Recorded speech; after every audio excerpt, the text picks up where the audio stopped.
This is Major David. We're back from another Minecraft video. Today I'm going to show you how to make toaster using Dragonhead.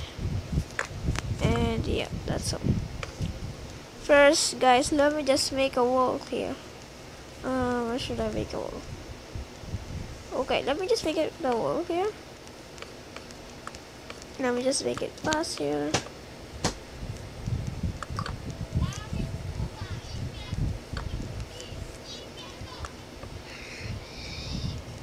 So yeah, so let me just post a video. This is will take me too long. I'm going to do it right now. So guys, I finished this.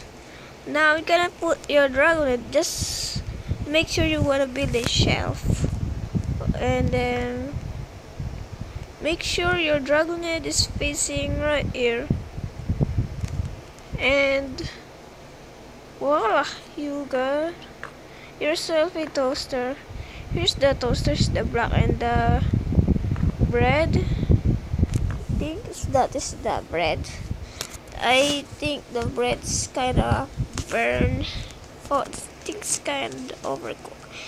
This is awesome. You can decorate to your kitchen, in your house, and just such a creepy there. Let me just turn off this for a sec.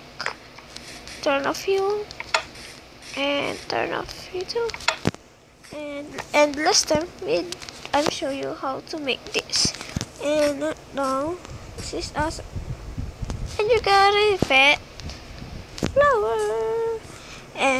And that's all for today, guys. Well, I hope you guys enjoyed this video. And if you didn't get it, you can rewind the video. And hope you guys enjoy. Leave a like button there. And